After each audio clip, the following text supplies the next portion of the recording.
XJ Talk Show. It's on. Now.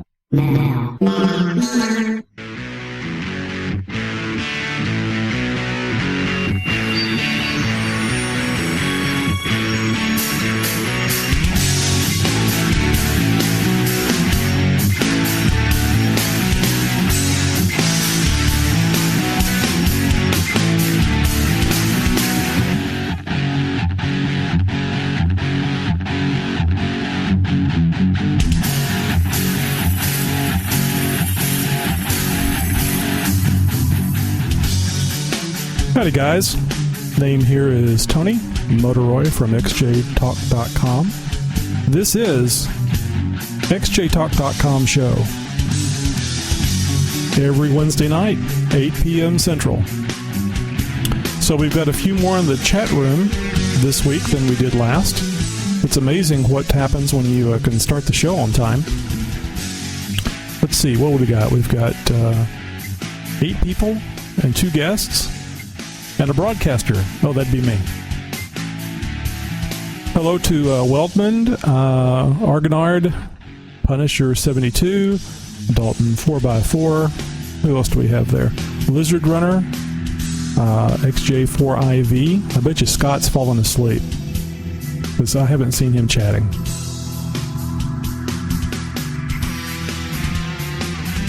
As I mentioned, we have...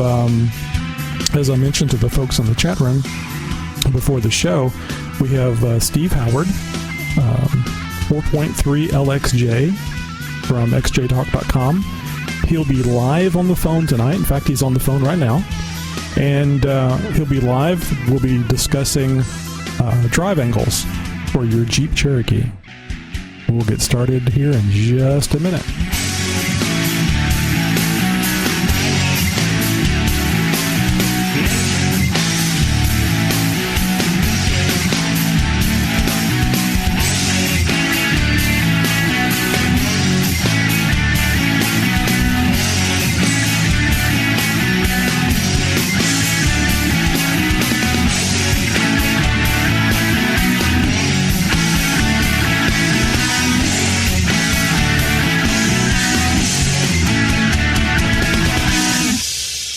This segment is brought to you by Ironman 4x4, the toughest, most adjustable control arms in the industry. Ironman 4x4 has a wide variety of rugged off-road suspension products that are overbuilt and underpriced. Visit Ironman4x4fab.com today. That's Ironman4x4fab.com. xjtalk.com. xjtalk.com. It's where you go when you're not off-road. Yeah, and actually... Andy at Ironman4x4fab.com is hooking me up with some adjustable lower control arms. We're doing a little trading on advertisement on XJ Talk, and he's hooking me up with some matching lower control arms, just like the upper control arms that I got from him not too long ago. So I will be fully Ironman connected to my unibody and to my front axle. I'm pretty happy about that. I've been wanting to get the front end aligned, and I really didn't want to do it if I didn't have a way to adjust the lower control arms, because I've got the original rough country lift control arms on there. Okay, let's get Steve on the phone. Somebody's calling. Somebody answer the damn phone. It's an XJ Talk live phone call. Hello, Steve. Are you there? I'm there. Excellent. I haven't got any video yet, though, on my screen. Do you have anything that you're doing? Like you may have to refresh it. There's the banner's up. Yeah, I've got the banner up, but I haven't had anything else with the commercial. No, there's no video for the commercials. This is kind of a pseudo radio station type thing. So okay. don't really do any kind of a video to go along with the commercial. That would be nice, but the primary focus of the show, in case any of you guys are wondering, or anybody listening on the podcast, the primary focus of the show is audio. We throw the video up since we do the live show, so don't expect much from the video, okay? All right, I'm not expecting much. Can you guys hear Steve okay? That would be me asking you in the chat room. Okay, good. Yep, everything. And wow, Argonar can actually hear for a change. It seems like your audio is always lower on your computer there, Rainey. Glad to hear it sounding good. That's okay, Dalton. We can't hear your grandson practicing his voice. Headphones. That's a really good idea. When I'm listening to Argonard says he's using headphones, but when I'm listening to a show, especially live shows, I find that it's best to use headphones because the audio levels can change so much. You know, all this is much like how the broadcast started in the 50s. You know, you could never be sure what was going to happen. Okay, Steve, I'll let I've been promoting here over the last hour or so that you're going to be talking about driveline angles. You may have a better way of putting it, or maybe I misread the pictures altogether. So what exactly is it that you're going to discuss? Well, that's basically what it amounts to. It's how to set up a driveline once you lift an XJ. And we get that question so many times because people will buy a lift kit, and then as soon as they get it in and then they take it for a spin at 45 miles an hour, they've got all this shaking going on, and they want to know how to fix it. And so what I wanted to do tonight is to go over the procedure on how to set the driveline up after your lift kit's done. And that way you won't have to worry about the drive shaft vibrations and think, oh, what did I do now? And correct me if I'm wrong, but this is actually a fairly simple procedure, but it's probably one of the most confusing things to do. Well, it seems to be for a lot of folks. It's not confusing to me, but I've done it a lot. Well, experience is always the best teacher. Yeah, I started out doing this long time ago when I was a firefighter. I used my considerable time off to seek employment at a local four-wheel drive shop, and we did engine conversions and axle conversions and suspension conversions, and so we were always setting drive lines up. And then later on, I started up my own business doing custom lift kits, and that was back in the middle 70s. And I did that for about 4 or 5 years until Rancho put me out of business because I couldn't compete with them. I think I had a Rancho. I think I had that on my 83 Chevy pickup. That sounds familiar. Yeah, I wouldn't be surprised. A lot of people have Rancho stuff. It was pretty cheap. It seems like I got a 4-inch lift for like $180 or something. Yeah. Well, I couldn't compete with that. My 4-inch lifts, I think at the time I was selling for about $300, and then I would install them. That was extra. Yeah, I actually had mine installed. I was like, 22, 23 years old. So I was cruising, man. Of course, at that time, I didn't realize that lift kits were new. To me, it was what a lot of people around the around Baytown, Texas, were doing. Of course, a lot of people had 6-inch lifts, and I didn't want to go as high. I didn't like all that distance between the top of the tire and the fender of the truck. Yeah, well, a 4-inch was all you really needed for most of the tires until they started getting taller tires, and then that necessitated taller lifts. But yeah, 4-inch on those Chevys was just fine. Yep, I had 36.5-inch tires. Loved those tires. They were a little skinny, but I didn't know what I was doing. I just went to the tire shop and told them that I wanted the big tire. I wanted a tire big enough to fit under the truck with the lift on it. So I think I wound up having to cut some of the fender there in the parking lot. They supplied the hacksaw. That's why you needed a 6-inch lift. Yeah, I guess so. But I got a lot of compliments on it because it looked different. And that was the nice thing. It looked different than everybody else. So I didn't have a 6-inch lift. I had a 4-inch lift, and it got me everywhere I wanted to go. Well, the people that I talked to that had 6-inch lifts in those days were really complaining about the gas mileage on those Chevys. You know, it was like 8 miles to a gallon or something like that. Yeah, I wasn't getting very good gas mileage, but, you know, back then it wasn't that big a deal. Had dual tanks on it as well. Yes, we are. We are old farts. And this old fart has a really nice Jeep. They're just jealous. It's not the age, Big Jim. It's the mileage, and you're putting a lot of mileage on right now. Old, what are you doing? That's true. Well, that 83 Chevy that I had, it looked really nice. It was midnight blue, and I had I never could pronounce the word tonier cover with Velcro to hold it on. I didn't like the snaps, and the cool thing was having I had a push bar on the front of it. You know, of course, I didn't know what the hell I was doing, and it was I got a lot of looks, a lot of compliments. It was very high, but it wasn't, 2 inches higher so I could still get in and out of it. I still had to grab hold of the steering wheel to get in. And I had Mutter tires on it, so it was a blast. A lot of compliments. It was very much like having the Jeep. Whenever I lifted the Jeep, I got so many compliments. It was very reminiscent of what I had done so many years earlier.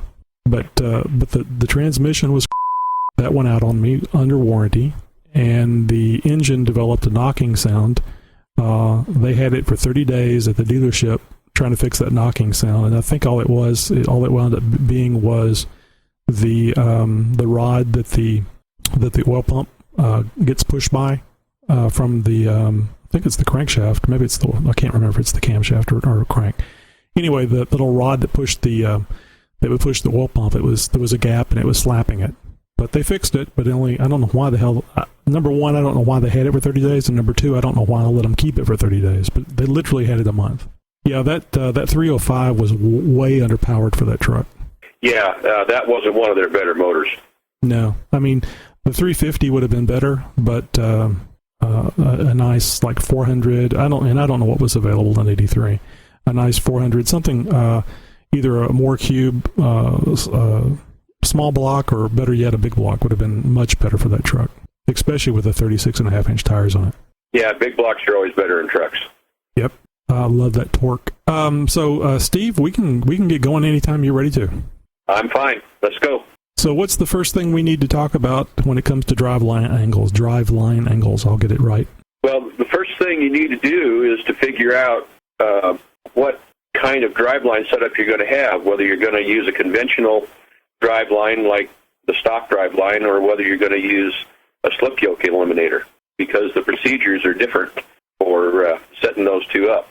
Okay. So if you want to get the first picture up that I had there, we'll start with the conventional driveline, and you can set these up on any XJ up to a 4.5-inch lift. And this is an image right off of Tom Wood's website. And the point here is that you're looking at the engine, and it looks level. And if you draw a line through the pinion shaft, it looks level also. And what you have to do is to match those two angles. And when you lift a Jeep, many times those two angles are not matched anymore. They're matched at the factory fairly close. They're within a couple of degrees. If you're anywhere within 5 degrees difference on those, you probably won't have any vibrations. Once you hit about 5 degrees, they start vibrating, and 6, you start feeling it, and if you get to 7, it's going to shake you out of the rig. So the object of this whole exercise is just to match those angles. And the only way that you really know how to do it is to get a angle finder and take the measurements. As there's really no other way to do it except just throw parts at it and keep buying them until you get the right combination and it stops on you. So in this situation, in this situation, you wouldn't want to shim anything to try to fix it, because that would put the angle greater as you raise or change the angle of the axle. Correct? Well, actually, you probably might want to shim it. I guess you could shim it in the back, so it would rotate the axle forward. Well, I'll show you how to figure it out. Okay. Usually what happens is you end up tipping the pinion shaft down in this situation. Right. What happens is, if you get a lift kit with, say, an extended shackle, for every inch that shackle is extended, according to my high school geometry, it changes the pinion angle by about 1 degree. So if you put on a 4-inch extension on your shackle, 4-inch extended shackle, and you already have a 2-degree difference in the angle to start with from the factory, then what's going to happen is that puts you, if you add them up, if they're in the same direction, about 6 degrees out, and it will probably vibrate.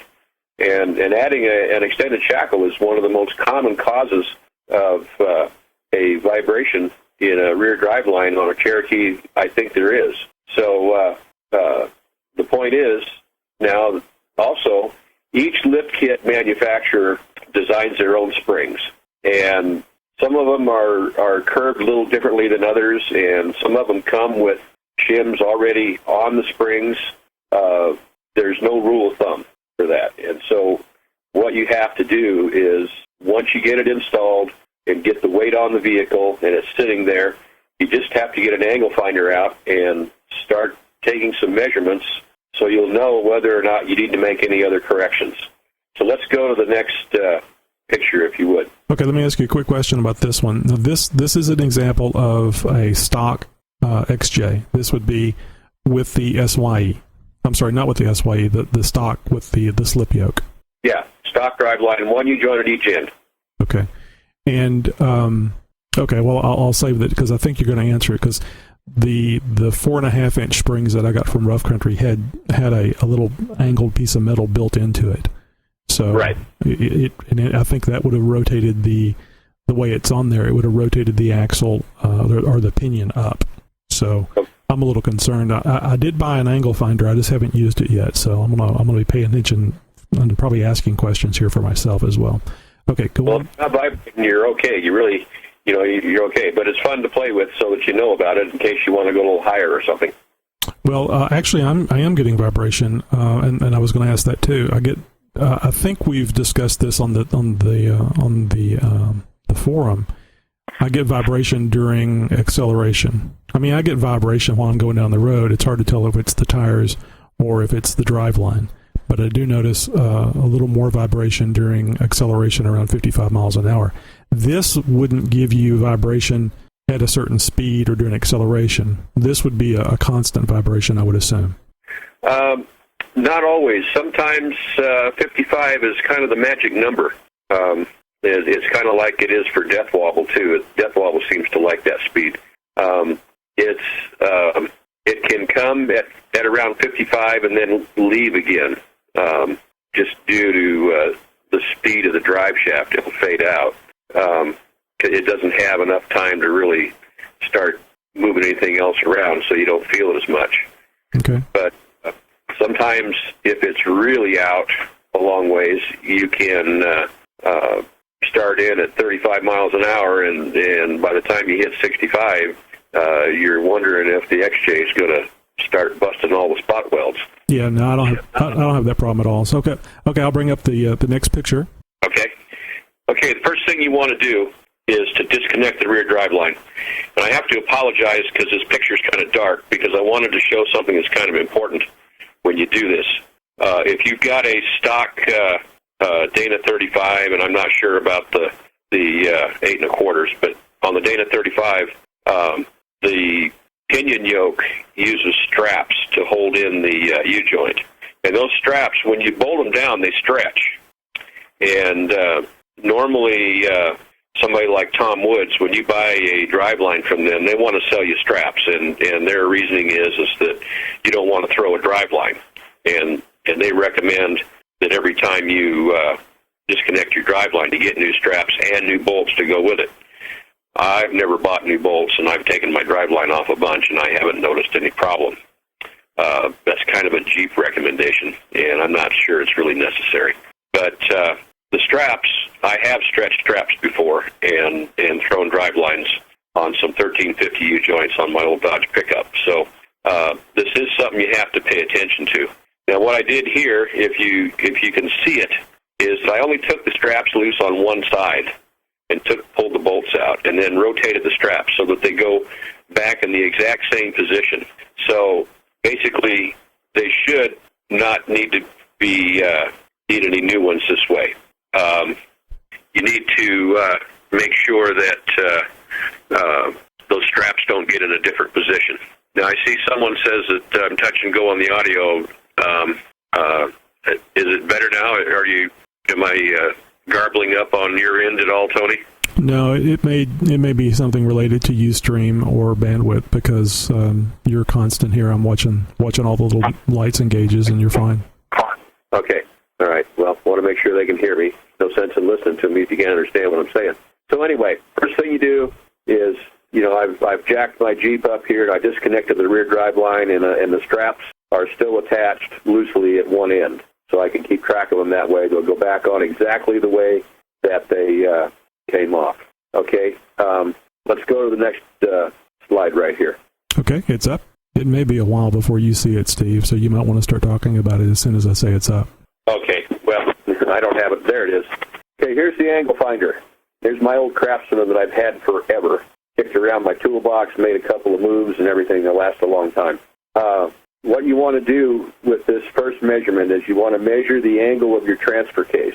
Now, this is my disc parking brake on the back of my Atlas, since I don't have a 231 in anymore or a 242. But one of the good places to take this measurement on either one of those new process transfer cases is the fill nut. It's machined, and it's machined at an exact right angle to the shaft that goes through the transfer case, the output shaft. So the way these angle finders are set up, they're set up in 90-degree increments, so you can rotate them any way you want, and if you're checking the angle of something that's 90 degrees different, it comes out exactly right. So I checked the angle of my transfer case, and it's 5 degrees. So what I have to do now, if I'm going to set up a standard drive line, is I have to match that angle on the pinion, or get, within a few degrees. Preferably somewhere in the neighborhood of 2 or 3 degrees would be satisfactory. So once I've taken this measurement, that's my goal. That's the measurement that I've got to shoot for on the pinion. Is there anything... I'm sorry, Steve, is there anything special you have to do on this angle finder? Because, I've got the angle finder, but you have to... Do you center it to 0, or... you just stick it on there and read what it says? It's already 0. There's a pointer on there. Don't let that pointer throw you. You can adjust that. Put it any place you want. I've never used it, that pointer. The thing that you have to pay attention to here you'll notice that there are 4 places on that angle finder, if you're looking at the numbers, where there's a 0, okay? And then you notice the red there with that white line in the middle of it. Right. That's where you can see that the 0 there, if you can, it's not a very big image, but that 0 is just to the left of that white line. And so there's about that pointer's on about 5 degrees there. So you're talking about the large red mark, the translucent red that's at the bottom of the gauge. And, and you're actually reading the little white line. Where the white line is where how many degrees you're reading, the number of degrees for the angle of the transfer case. Yes, that is correct. Okay. And guys, and people listening on the podcast, this will be, I'll have the images available on the podcast site. So if you don't know where that is, I'll just tell you real quick. It's podcasts, plural, .xjtalk.com, or you can just go to xjtalk.com and click on podcasts on the nav bar at the very top. Okay, go ahead, Steve. Okay, so we've got that 5 degree measurement. Now the next measurement you take is on the face of the pinion, and the reason that we disconnected that drive shaft is there's no place to take that except on the pinion yoke, unless you pull a differential cover. But we don't need to do that. So that's why we disconnected the end of that drive line. So now let's go to the next slide here. Okay, number 4 is the CV angle. Is that what you're looking for? Yeah, you need to measure the face on that pinion, where the straps go. Okay, this shows the double cardigan CV joint? No, this is you want single use drive shaft. We're still doing that. I'm sorry? Right, but this is number 4. Do you want number 4 or number 5? Well, whatever the next one is, be number 4, I guess. Okay, number 4 is up. It says the proper geometry for CV drive shaft. Oh, we missed one someplace. Okay, let me just explain it. Would it be this one? This is number 5. Yeah, we missed one somewhere. That's all right. Let me just explain it. Okay. What you need to do is to measure the machined surface on the pinion, that yoke there. That's why we disconnected the drive shaft, so that we can get a nice flat spot there. You measure that angle, and let's say it's 10 degrees, or maybe it's only 2 degrees. We don't know. Let's say, for instance, that we had about a 5 degree angle on it to start with, and just for instance, we put in a 4-inch extended shackle with our kit, and now what we have is something around 9 or 10 degrees. And that's a very common scenario. So what's going to happen there is that drive shaft is going to vibrate because it's a little bit too far out.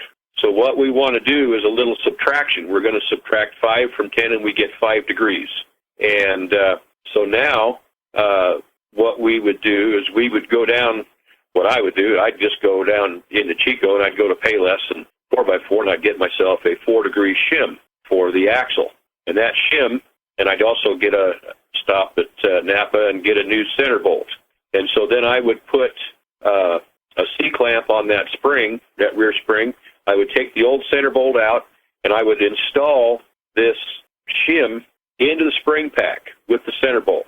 So when you say shim and center bolt, it would actually be a pair because it would be on both leaf springs. Sides. Yeah, you do it on both sides. Okay, and let me just make sure real quick. I have the image up where you have the angle finder on the you go, yeah, I see the yoke. now. So just so everybody understands, and I'm just kind of drawing here, the yoke is this part right here, and I don't know how long it'll take for this to show up. So basically, where the bolts and the straps go is, and I would assume it's on either side of the yoke, Steve. That flat surface. Either side, except that I left my straps on. Remember, so you can only use one side. Oh, okay. So whichever side doesn't have the strap, if you took them both off, then didn't have the straps. So you can use either side, and it's just basically where the bolts and the go to hold on the straps. So that's right. that's the area where you put this thing, and there's no adjustment on the angle finder. You just read what it says, and again, it's the large red area, and you actually read what's in that little window. At least on this specific type of angle finder, yours may be different.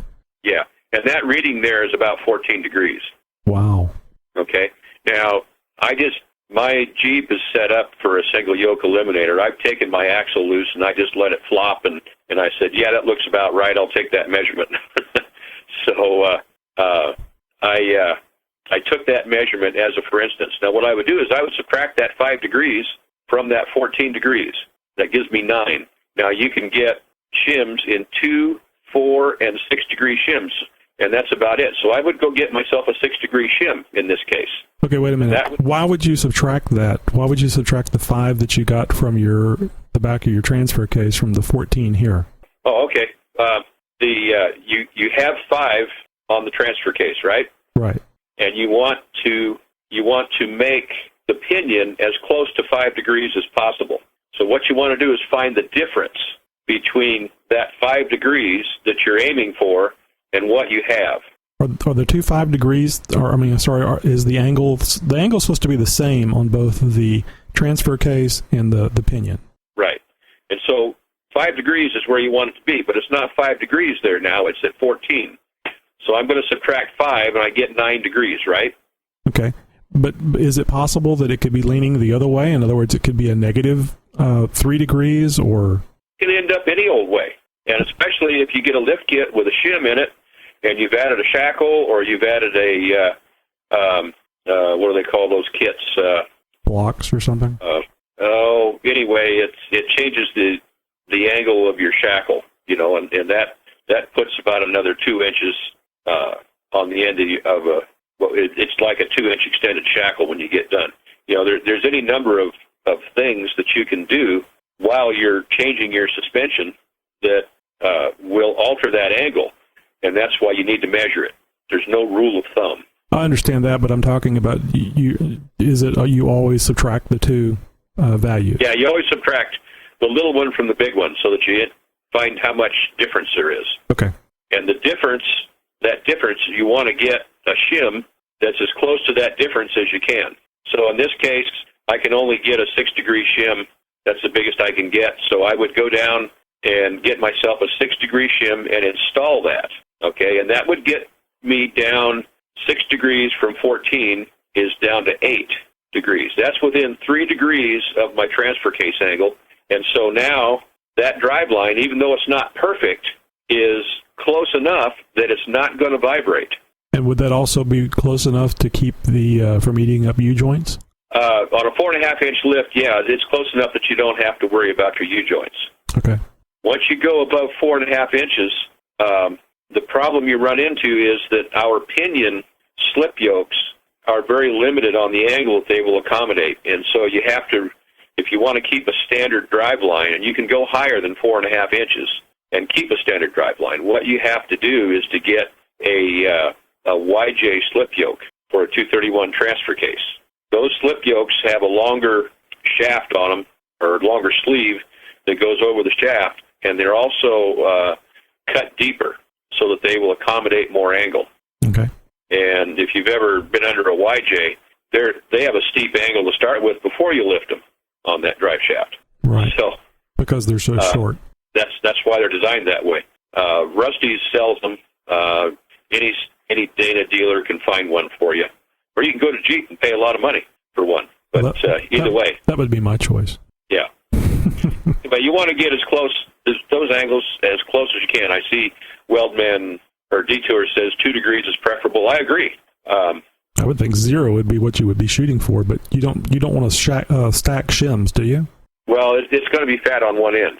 Okay. Now here's the trick. Depending on which way the pinion is rotated, determines on which side the fat, which end of the spring the fat end goes. Okay. Okay. Now with this one, the way I have it measured here, I need to bring the pinion angle down, so I would put the fat side on the back. Towards the back of the Jeep. Right, towards the back of the Jeep. If the pinion is too low for the transfer case angle, then I would put the fat side in the front, and it would raise the pinion up. And I would assume you can check that just by taking the angle finder and physically moving it and seeing which way it needs to go. That way you can verify if it needed to go to the front or the back. Yeah, and after you put your axle or your shim in and raise your axle up and let the weight of the Jeep down on it and everything, you want to check your measurements again. Oh, yeah, absolutely. Yeah.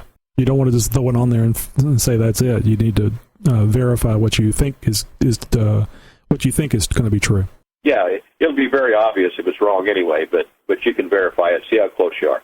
Anyway, that's what you do for standard single U-joints. And you can put a pretty fair angle on that drive shaft. I've run 5 inches of lift just on the standard drive line with a stock XJ main leaf and everything, and I didn't have any trouble.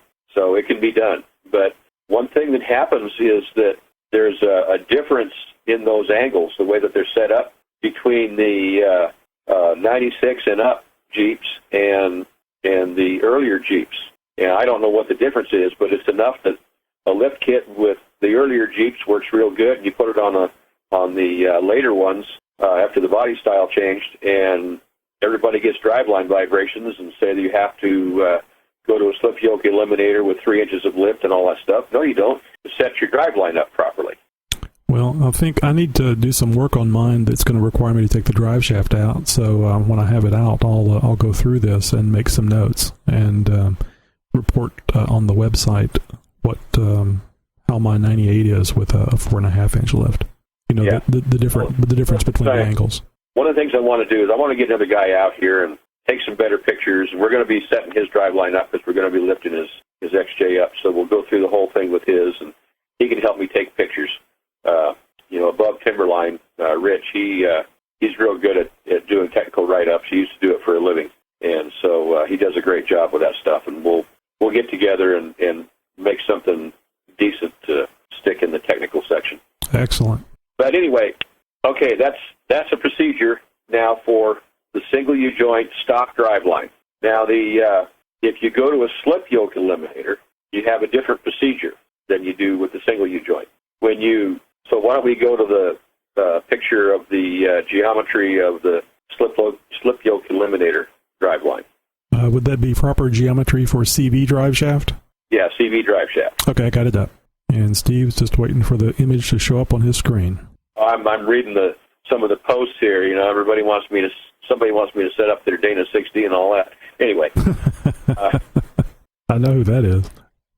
Now, that was XJ4IB. Yeah. Anyway, you notice that the engine is level again here, but now the differential is tipped up, and you have a straight line that goes through the shaft and through the pinion too. They're both the same angle.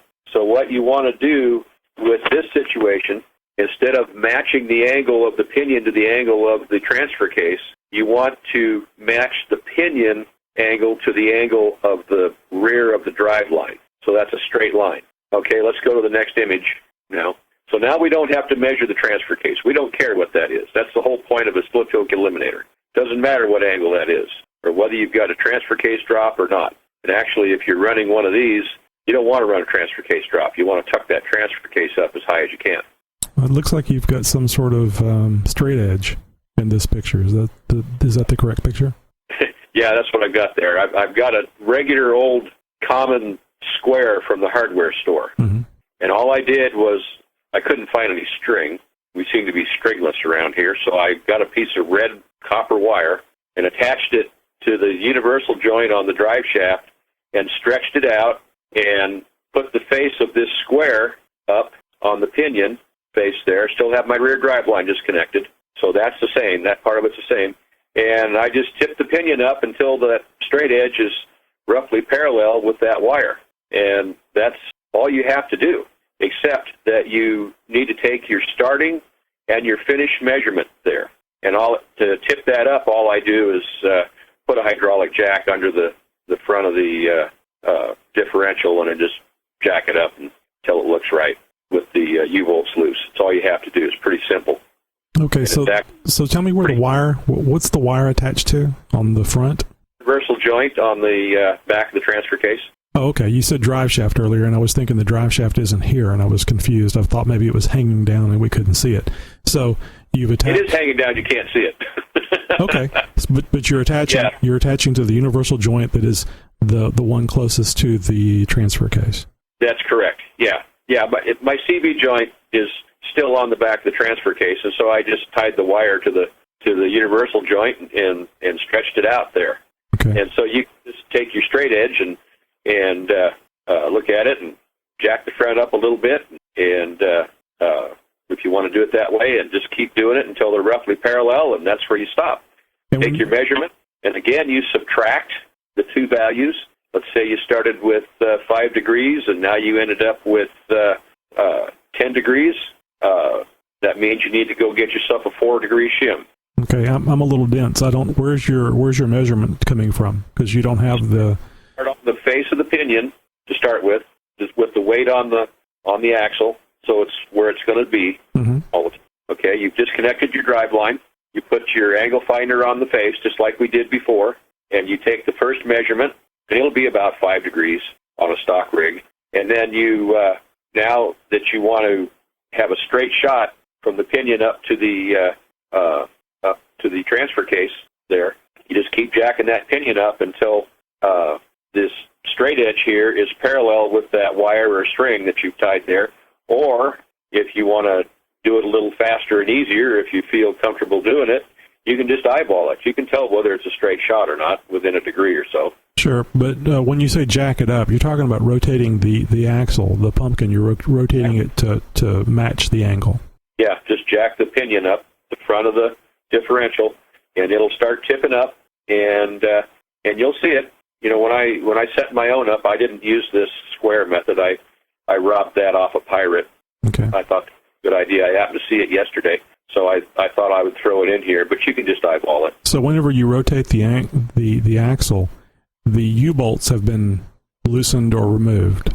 Oh, yeah. The connection to the springs. I don't remove them. I just loosen them up. Right. That way the vehicle can't fall.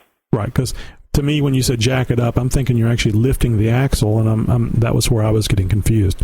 So you loosen the U-bolts holding the axle to the leaf springs so that you can rotate it, and then when you jack, the jacking up of the axle has to do with rotating the pumpkin up so that you can match the angle, or I guess down, but probably it's going to be up. So that it's going to be up, so you can get the same angle. And then once you've got it eyeballed or measured, now you do the same subtraction, and now you know what shim size you need to get to go in between there to do the straight shot. The fat part goes to the front, always on this. Right. And then you bolt it all up, bolt your drive shaft in, and as long as it's within 2 or 3 degrees, it's not going to vibrate. Gotcha. Now, I have found several vehicles when my son and I were looking for a Jeep for him. You know, we got on Craigslist and we went looking at various Jeeps, and we looked at 2 Jeeps that were lifted, and both of them had slip yoke eliminators or, some kind of CV setup, and neither one of them had tipped the pinion up. So the drive shafts just vibrated like crazy at about 50 miles an hour, and he was a little concerned about that. I said, don't worry about it, son. We can fix this in about 10 minutes. But we didn't end up getting either one of those. But it's very common to put one of those in and not get the pinion angle right. And if you don't get it right, it will vibrate. It'll vibrate worse than if you'd have kept your stock drive line. Yeah, it makes sense. Okie dokie, you've got a few other pictures here. Is that another direction you want to go, or something you want to add? Okay, I'm ready to entertain questions. Okay. So, guys, do you have any questions for Steve, 4.3 LXJ, on how to set up the drive angle on your XJ? Looks like there's conversations going on. Let's see. Scott, XJ4IV, says, ooh, me. Yeah. He's asking about a 1310 yoke for a 60. No, I don't think they do. So you guys ask away. You don't have to wait to ask. If you got questions, ask them. I'll just say while we're waiting for a question that Steve is a moderator and one of our technical experts on xjtalk.com. And of course, if you've read the new disclaimer, xjtalk.com information is for entertainment purposes only. You take the full responsibility for any modifications that you make to your Jeep, not us. Weldman says, what about offset U-joint for Scott's problem? Offset U-joints? What's Scott's problem? I guess this is in relation to they make a 13 yoke for the 60. Oh, the 13. Yeah, there is an offset U-joint, but they're, as far as I know, they're only for front axles. Let's see. Detour says, I have nothing, not even smart butt. That's pretty unusual when Detours doesn't have anything to talk about. What I would do if I was XJ4IV, what I would do is have my take my stock drive shaft down and just have a different end put on it, a 1350 or whatever it is end that he has. You can get a 1330 if you want, if you don't want to go so big. So Scott says in the chat room, I'm trying to, that's XJ4IV, I'm trying to avoid buying new drive shafts right now. So that's what I'm saying. Yes, and Steve is saying that take the drive shaft down and have a different end put on it so you can use the same drive shaft and still have it made up with the Dana 60 yoke. Yeah, it's a lot cheaper than buying a whole new shaft. Let's see, Big Jim, I want to know why I have no vibes when I set my drive line angles like you would for a CV drive shaft when I have no CV drive shaft. Yeah, I don't know. No I have to start making some measurements. You may just be within that 5-degree window. Yeah, Jim, why don't you get an angle finder and see what the angles are? That might answer our question. I mean, if you're within, what is it, Steve, less than 6 degrees you need to be to not have vibrations? Yeah, less than 6, preferably less than 5. And Scott, XJ4IV, says, would that be a weak point having the drive shaft stay stock size? I guess that would be putting the new end on it. No, it's not going to make it any weaker than it already is. I would think that if you have Dana 60s and you use the standard drive shafts, your weak point is going to be probably the transfer case at that point. Yeah, probably so.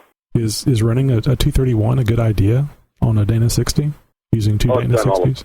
Huh? It's done all the time? Okay. Yeah, it's not a big deal to run a 231. I mean, it's not like running a 241 OR or anything like that, but it's not that big a deal. A lot of people do it. That's amazing. I bet the 231 and the 242, both, with the chain drive, and it just doesn't look like it could handle that much oomph. But I guess it's not. Well, it's not dead weight. Tires, it's not the differential; it's the tires and lockers and the kind of terrain you have. Right. How much torque you're putting on it. Right.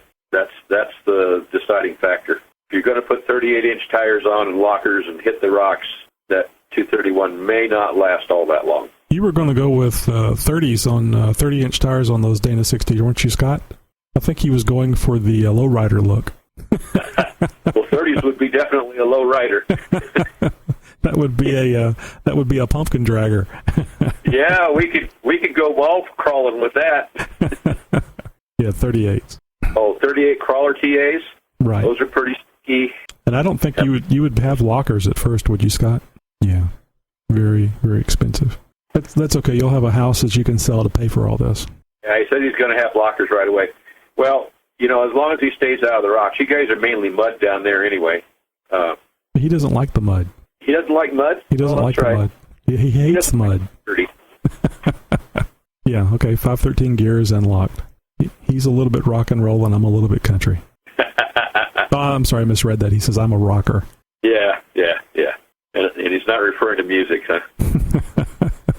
I agree, Jim. Well, if we don't have any other questions, we can move on to leaf spring design if you want. Okay. So I would assume that would be the picture with leaf spring. Yeah, there's only 2 pictures there with leaf springs. Yep. Okay, I've got the number 8 up.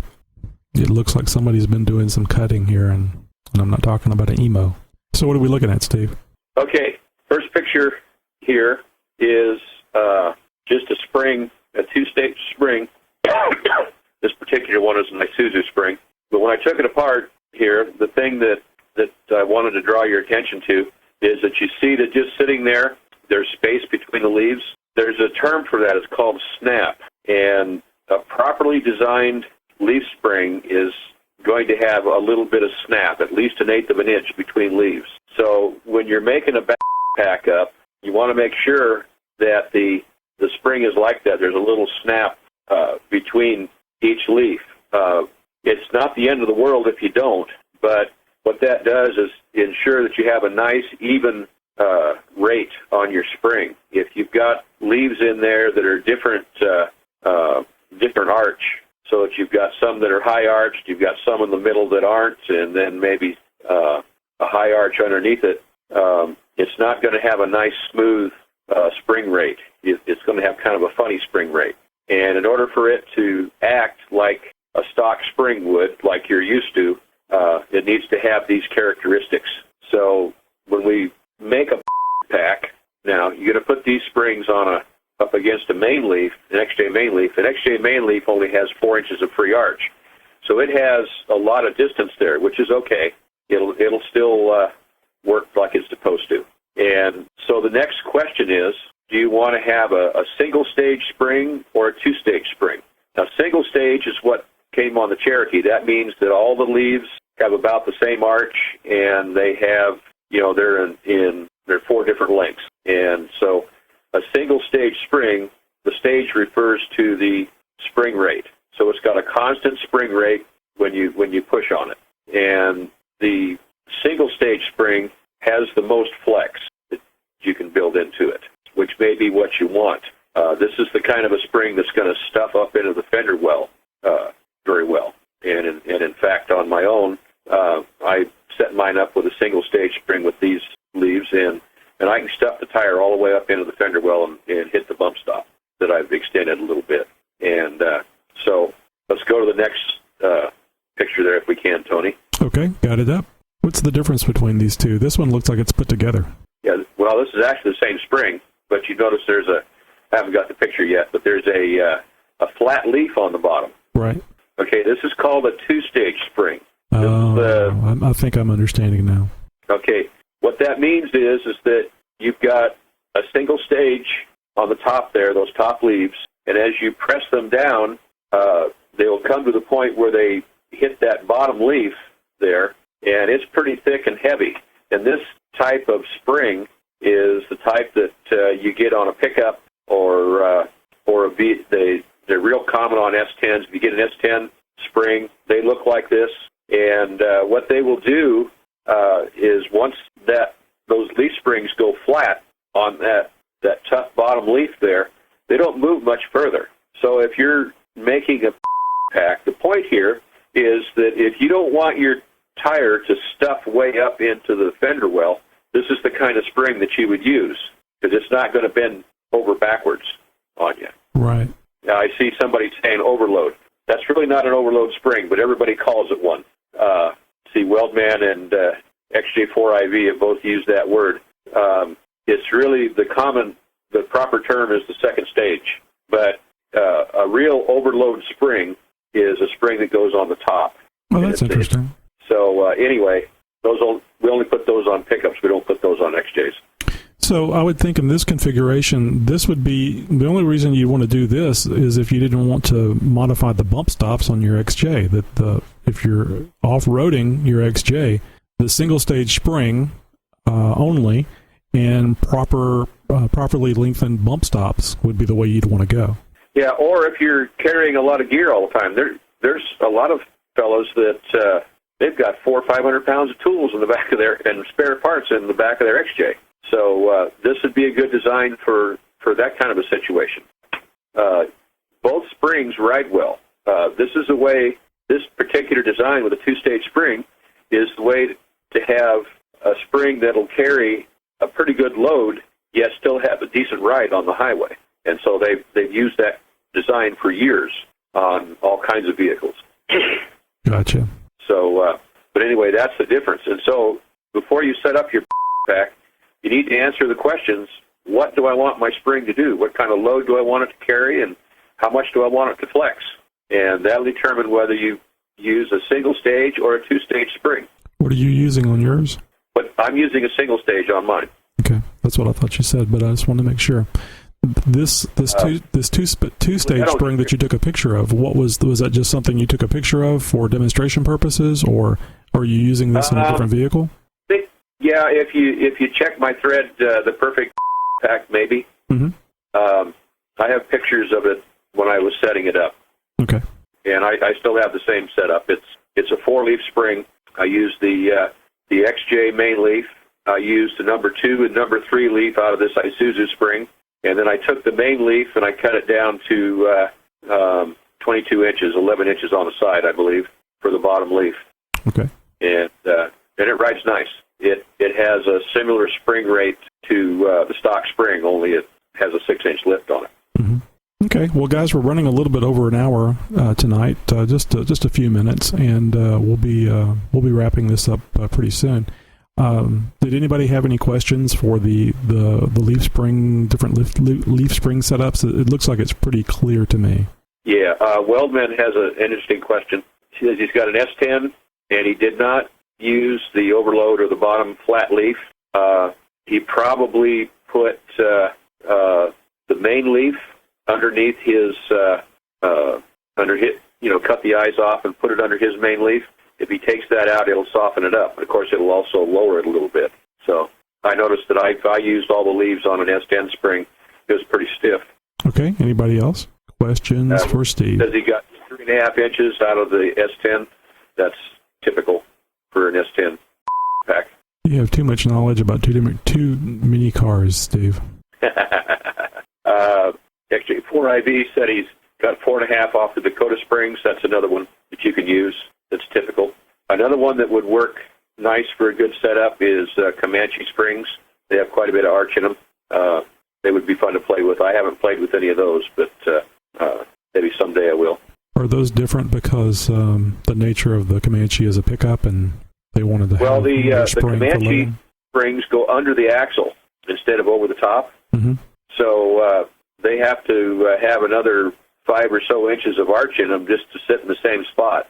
Ah, okay. So they have that extra arch in them. Weldman says, what about Ranger Springs, long box? I've looked at Ranger Springs. I wasn't real impressed with the Ranger Springs. If you're going to use that particular spring, I used the Isuzu before I used the Ranger Spring personally. Okay, guys, any other questions for Steve? Yeah, you got any questions, guys? Oh, is there difference that manufacturers were looking at to decide between spring over and spring under? That's a good question. If you want something really tough, and you want to use a spring under, it doesn't put as much torsion on the spring itself. If you hit a bump or something like that, it doesn't twist as much, so you don't get any axle wrap out of it. So that's one of the things that they do is they'll put the spring under instead of over. And Jeeps for years and years and years were always spring under. Well, one of the common things that I've heard, you do not want to use blocks to lift the rear end of a Jeep because axle wrap can occur since the leaf springs are not that thick, they can't handle the the wrapping if you lift it with a block. That's what I've heard. Yeah, that's pretty much the case with a stock spring. Our stock XJ springs are kind of wimpy, and you really don't want to use too much of a block. You can use an inch block, an inch thick block. That's not going to hurt anything. But you start going 2 inches on our stock springs, and yeah, you can. It's possible to pull a drive shaft to the slip yoke out of the transfer case and stuff like that. Yeah, and I would assume that would be like what you would get with wheel hop, and the whole reason that I had low range wheel hop could do that kind of thing. I mean, that would be the symptom. I would assume would be like a wheel hop if you felt the wrap, it would be like a wheel hop situation.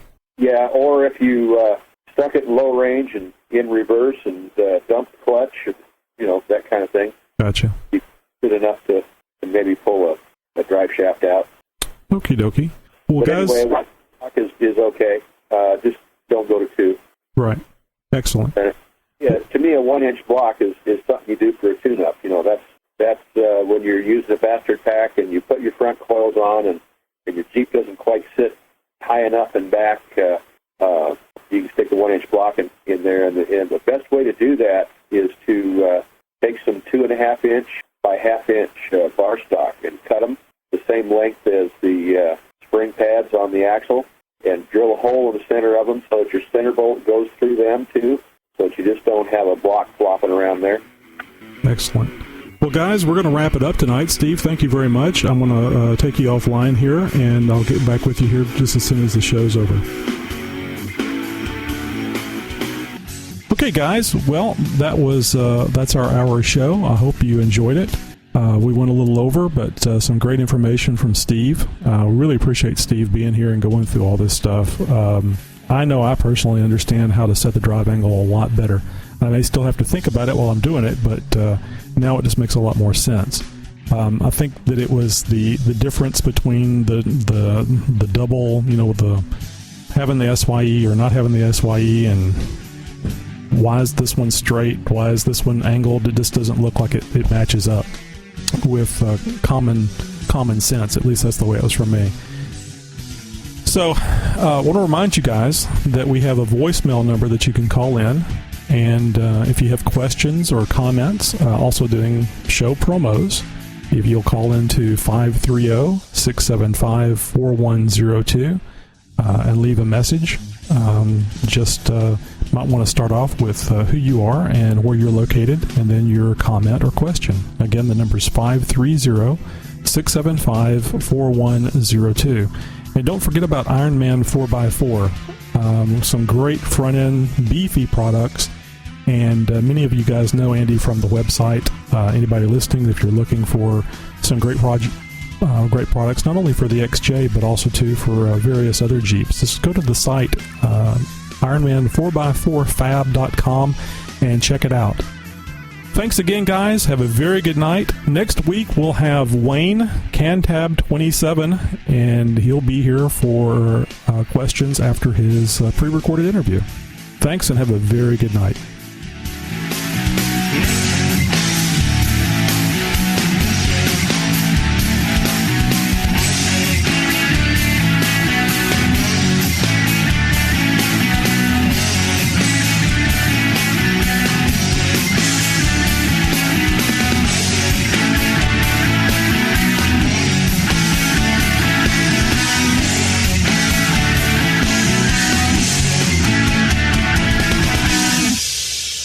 This is Big Jim 350, and I love xjtalk.com.